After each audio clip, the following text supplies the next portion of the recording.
Olá! Na nossa última aula, nós estávamos analisando os princípios que regem o lançamento. Eu dei os dois primeiros, hoje nós vamos dar o terceiro. É o princípio da chamada irrevisibilidade, que está no artigo 145 do CTN. O que significa isso? O lançamento tributário, uma vez ele seja notificado ao sujeito passivo, ele funciona, ele acaba estando perfeito e acabado. É como se fosse um ato jurídico perfeito. E nesse caso, só pode ser modificado nas hipóteses do artigo 145. Aqui é diferente do direito administrativo, onde você pode, por atos de oportunidade, conveniência, rever um ato administrativo, né, ou por ilegalidade, anular. Aqui, para você fazer uma revisão do lançamento, a autoridade fazendária ela precisa justificar aquela revisão em um dos incisos do 145. E aí eu vou ler com vocês o caput e vamos ver essas hipóteses, tá? 145. O lançamento regularmente notificado ao sujeito passivo só pode ser alterado em virtude de, vocês vejam, regularmente notificado ao sujeito passivo. Por isso que na aula passada eu bati tanto na ideia de que você tem que notificar. Aí que ele vai estar perfeito e acabado. Quais são as hipóteses? Três incisos. Um, impugnação do sujeito passivo. Ele vai impugnar o lançamento. 2, recurso de ofício. E 3, revisão de ofício. Iniciativa de ofício da autoridade administrativa nos casos previstos no artigo 149. O inciso 1 e o inciso 2, eles vão ocorrer dentro do chamado processo administrativo tributário. Aqui na nossa aula, como eu estou no módulo geral, né, o objetivo aqui não é explicar os processos administrativos tributários, né? Mas eu quero dar para vocês uma noção para vocês entenderem a hipótese do inciso 1 e do inciso 2. E eu vou compartilhar com vocês, então, a minha tela, para vocês entenderem como é que funcionam os dois incisos, tá? Então, o slide ele estabelece que, uma vez notificado o sujeito passivo, você tem lá, né, o lançamento só pode ser revisto em algumas hipóteses. Qual é a finalidade da notificação do sujeito passivo? É porque abre para ele um prazo para impugnação daquele lançamento na fase administrativa ou na fase judicial. Ele não pode ter as duas fases ao mesmo tempo. Ele pode optar e ir direto a juízo, ele não precisa ir na fase administrativa primeiro, mas se ele resolver ir na fase administrativa, se ele entrar com uma ação com o mesmo objeto dela, automaticamente a fase administrativa termina. Então, eu não posso ter as duas fases ao mesmo tempo, ok? Eu posso fazer a fase administrativa toda e depois ir para a fase judicial, ou eu posso direto ir para a fase judicial. Se eu impugnei administrativamente e entrei com a ação, por exemplo, anulatória, com o mesmo objeto, mesma causa de pedido, nesse caso, há uma perda automática, né, do objeto da fase administrativa. Se você for direto para a fase judicial, há uma renúncia da fase administrativa. É isso que estabelece o artigo 38, né, da parágrafo único da LEF, da Lei de Execução Fiscal, ok? Que o Supremo disse que é constitucional. Eu não condiciono o ajuizamento da ação à fase administrativa, mas como a fase judicial é definitiva, por uma questão de economicidade, eu não vou movimentar as duas instâncias ao mesmo tempo, ok? Então, o prazo para impugnação vai depender da lei que regulamenta o processo administrativo tributário naquele município, naquele estado. Eu não tenho ainda uma lei geral que regulamente o processo administrativo tributário. Não uma lei geral para todos os tributos, né? Eu não tenho isso. Na reforma tributária, até em razão da sistemática, né, do IBS, eu vou ter um regramento específico, né, na lei complementar. Mas, para os outros tributos, eu não tenho uma lei geral. Então, cada ente federal, a União, estados e municípios, eles têm uma legislação própria, estabelecendo o seu processo administrativo tributário. Aqui, quando você tem impugnação, é a parte contenciosa administrativa. E aí o prazo para impugnação vai variar, né, de ente para ente. Geralmente são 30 dias ou são 60 dias, mas obviamente as legislações é que vão identificar. Vocês vejam, na hora em que o contribuinte, sujeito passivo, impugna o lançamento, eu não estou no inciso 1 do 145. E aí o lançamento ele pode ser revisto. Aqui é uma revisão para mais ou para menos, tá? Eu não tenho no processo administrativo tributário a vedação que existe no processo judicial de reformácio impégios. Na hora em que você abre, né, você impugna o lançamento, a Fazenda pode rever o lançamento, é o que diz o 145. Ela pode rever para menos, ela pode rever, ela pode verificar algum equívoco, alguma coisa, e acabar fazendo um lançamento complementar. Quando a gente fala rever para mais, é a realização de um lançamento complementar, ok? É possível, porque você abre a possibilidade do lançamento ser revisto. O que acontece? Você vai ter uma decisão de primeira instância administrativa que essa decisão pode ser monocrática ou colegiada, como está no slide, a legislação de cada ente que vai identificar, né? Por exemplo, no município do Rio ela é monocrática, no estado do Rio ela é colegiada, então depende muito de cada ente. E essa decisão de primeira instância pode acolher a impugnação ou a rejeitar, né? Como uma sentença. Então, ela pode acolher a impugnação e aí vai rever o lançamento. Então, o contribuinte impugnou para discutir, por exemplo, valor venal de um imóvel, ou para discutir um elemento, uma base de cálculo, um elemento cadastral. Aí depende de cada processo administrativo, né, que pode fazer, o que não pode impugnar. Aí você vai impugnar, vai acolhendo a impugnação, aquele lançamento vai ser revisto. Ou rejeitando. Se eu rejeitar a impugnação, o lançamento é mantido, né?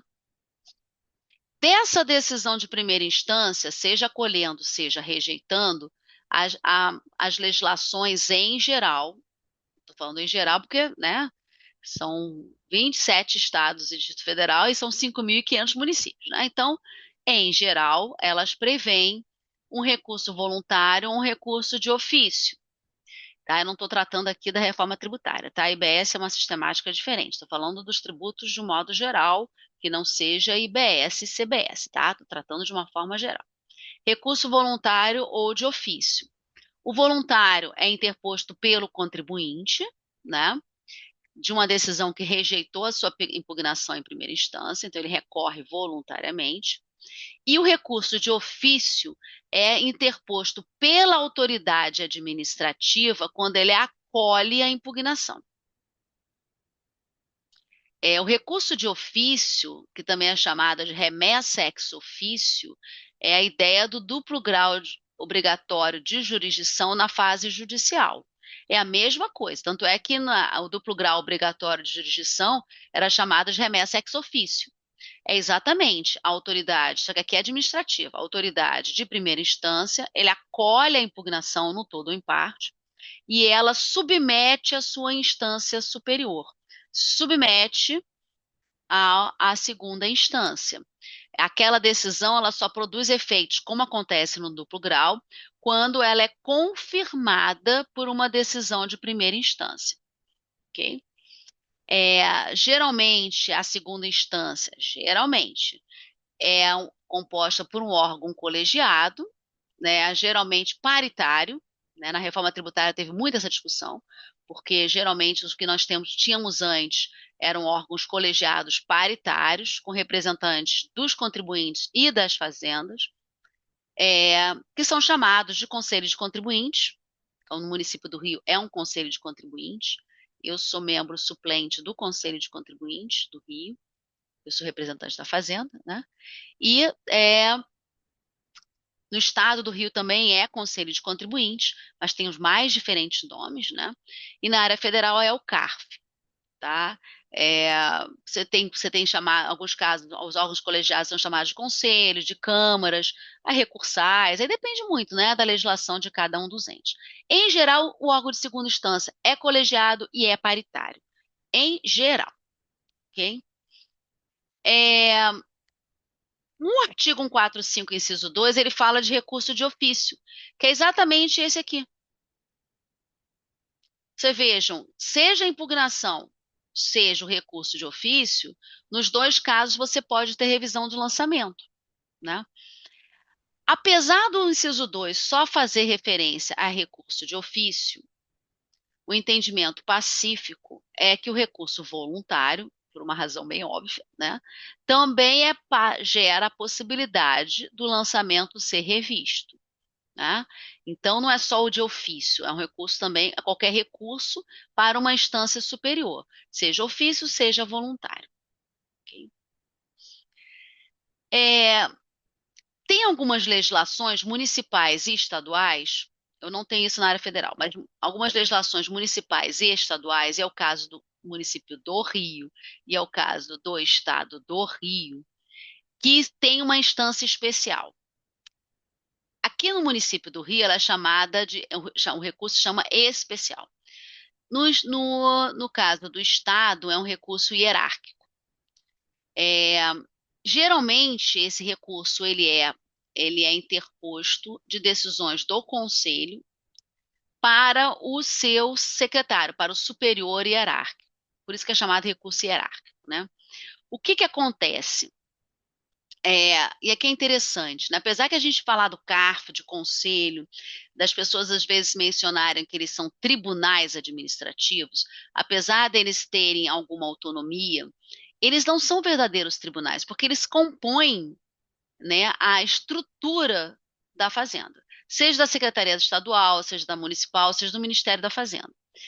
O CARF, ele faz parte da estrutura do Ministério da Fazenda. Tanto é que todas as nomeações são feitas, né, ou seja, pelo presidente da República, seja pelo ministro da Fazenda. Então, você tem uma identificação, mas ele faz parte da estrutura. A legislação diz isso, inclusive. Então, ele, apesar de ter uma autonomia, ser um órgão paritário, ele faz parte de uma estrutura, ele faz parte do Ministério da Fazenda. É claro que eu, pessoalmente, até por ter uma experiência no Conselho de Contribuintes de muitos anos, eu acho que é extremamente válido, extremamente relevante ele ser um órgão paritário, né? É, e por mais que tenha legislações que prevejam recurso hierárquico especial, que são desses, vocês vejam, é uma decisão, no final das contas, é uma decisão né, do chefe, seja do secretário, né, que é o chefe daquela estrutura, daquela secretaria, e que é uma decisão monocrática, que irá prevalecer sobre uma decisão colegiada, a verdade é que eu acho que você ter um órgão de segunda instância paritário, isso é extremamente relevante. Você tem uma ampla defesa, um contraditório, você tem uma dialética que vai evitar vários conflitos, pode evitar vários conflitos no futuro, né? O recurso hierárquico especial, ele é muito criticado. Por exemplo, no caso do Rio de Janeiro, tanto o contribuinte quanto a Fazenda podem recorrer ao secretário municipal quando a decisão do conselho não for unânime, não cabe em qualquer caso, né? É preciso que, no caso da nossa legislação, que seja uma decisão não unânime, e tanto o contribuinte quanto o, o, a Fazenda podem recorrer ao, ao secretário. Muita gente pergunta assim, André, mas por que que o contribuinte, né? Por que que o contribuinte vai recorrer ao secretário? Ele não vai ganhar nunca. Isso não é verdade. Na minha experiência, isso não é verdade. 100%. Por quê?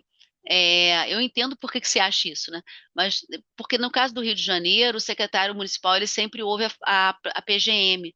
Então, que vai fazer claro, uma manifestação opinativa. Então, é uma oportunidade, né, do próprio Procuradoria dizer, olha, fazer um controle de legalidade, dar por mais que não seja vinculante, né, dizer, ó, nesse caso, qual é o posicionamento dos tribunais, né, e dar um opinamento para o secretário. Então, muitas vezes a Procuradoria, ela pode dar, né, uma manifestação favorável ao contribuinte para evitar litígios futuros. tá? Então, o fato de ser aberto aos dois, eu acho que é importante. E o recurso hierárquico, por exemplo, no caso do Estado, isso não acontece. No caso do Estado, é só o representante da Fazenda, no caso do Estado do Rio, tá? Só o representante da Fazenda que pode recorrer ao secretário. Né? O entendimento é de que o contribuinte da decisão do conselho, se ele discordar, ele pode ir a juízo, ele pode entrar com uma ação anulatória, né, do lançamento, e, ou da decisão do conselho, né, depende, se tiver uma ilegalidade, mas ao secretário estadual de Fazenda no Rio de Janeiro só pode recorrer o representante da Fazenda, que no caso aqui do Rio é um procurador, ele é que vai fazer tipo um controle de legalidade, e ele pode recorrer quando a decisão do conselho for contrária à lei ou à prova dos fatos. E aí ele pode recorrer ao secretário. Então ele funciona no estado do Rio de Janeiro, o procurador funciona como custos legis, né? Então é uma possibilidade que ele tem de recorrer, né? Porque é verdade que a decisão do secretário é definitiva e vincula aquela fazenda, aquela administração tributária, né? Porque ele é o chefe máximo. Então, seja para um lado, seja para o outro, aqui no estado do Rio de Janeiro, no município do Rio de Janeiro, o entendimento é que aquela decisão é definitiva. Então, é por isso que, no caso do estado, só o representante que vai para o seu secretário.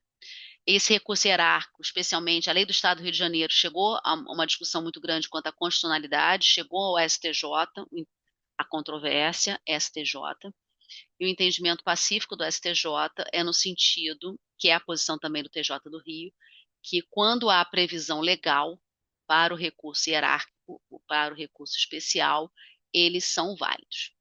Porque isso não fere isonomia nem ampla defesa, porque o contribuinte sempre pode ir ao judiciário. E já a fazenda vai ao seu superior hierárquico. Né? Então, é o que eu disse, para o Estado, para o município, aqui seria a decisão definitiva. Então, não feriria isonomia ou ampla defesa e contraditório, segundo o STJ, se houver previsão legal desse recurso, porque isso não feriria esses princípios, porque o contribuinte sempre pode ir ao Poder Judiciário. Né? A Fazenda não poderia, porque ela entraria com uma ação para questionar uma decisão que foi dela, né? Seja do Conselho de Contribuintes, faz parte da estrutura da Fazenda. O secretário é um órgão da Fazenda, então, assim, da administração do município e do Estado. Então, você não poderia ir para o Poder Judiciário, esse é o raciocínio do STJ, para anular um ato que seria seu, né? Então, esse é o raciocínio que prevalece no STJ até agora, ok? Então, isso é importante. É claro que eu estou falando de uma forma muito resumida, né? Não estou aqui, o objetivo não é, obviamente, me aprofundar no processo administrativo, mas dar uma noção geral dos incisos 1 e 2 do 145. O artigo 1453, ele já trata de uma hipótese diferente, porque ele trata da possibilidade de você rever lançamentos de ofício, a própria administração rever os seus lançamentos. E ele faz referência ao artigo 149 do CTN, que eu vou ler com vocês, que diz o seguinte: o lançamento é efetuado e revisto de ofício pela autoridade administrativa nos seguintes casos.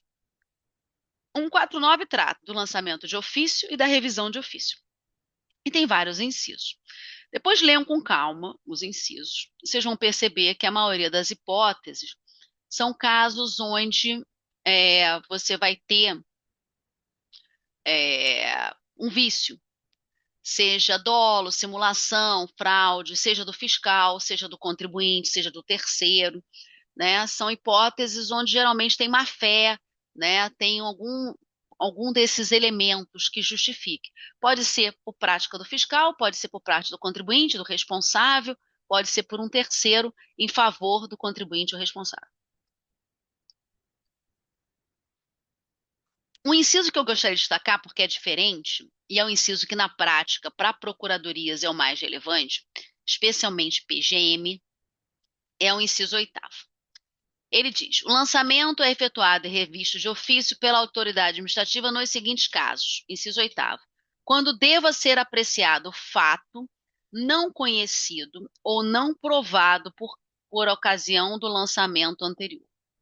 Esse inciso oitavo, segundo a doutrina majoritária, trata do chamado erro de fato. Eu vou destacar isso para fazer uma distinção do erro de direito, que é o último dos meus princípios.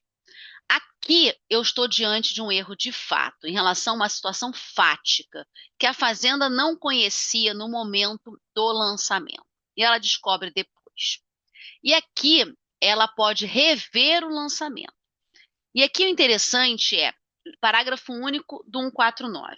A revisão do lançamento só pode ser iniciada enquanto não extinto o direito da fazenda pública, ou seja, o prazo para a fazenda lançar e rever o seu lançamento de ofício é o mesmo, é o prazo decadencial de 5 anos que nós vamos estudar, que está no artigo 173 do CTN. Então, seja o prazo para lançar, seja o prazo para rever, o prazo se conta da mesma maneira, ok? Nesse prazo de 5 anos, a fazenda pode lançar e pode rever de ofício. Então, exemplo clássico que nos interessa, que o STJ já entendeu que é erro de fato. Tema 387 é repetitivo. Tema 387 repetitivo. Ele diz: a retificação de dados cadastrais do imóvel autoriza a revisão do lançamento. Retificação de dados cadastrais do imóvel. Exemplo clássico é a área do imóvel. Tá? Então, vamos ver na prática como isso funciona. A Fazenda lançou lançou IPTU, porque dentro do cadastro estava a informação de que a área do imóvel construída era de 100 metros quadrados. Aí ela fez um projeto de recadastramento e ela teve uma denúncia, ou ela descobriu que aquele imóvel, na verdade, não tem 100 metros quadrados, tem 130, tem 200, tem 400. Aquele contribuinte fez um puxadinho, que eu sempre gosto de brincar para vocês se lembrarem, fez um segundo andar, fez uma piscininha, fez uma quadrazinha, né?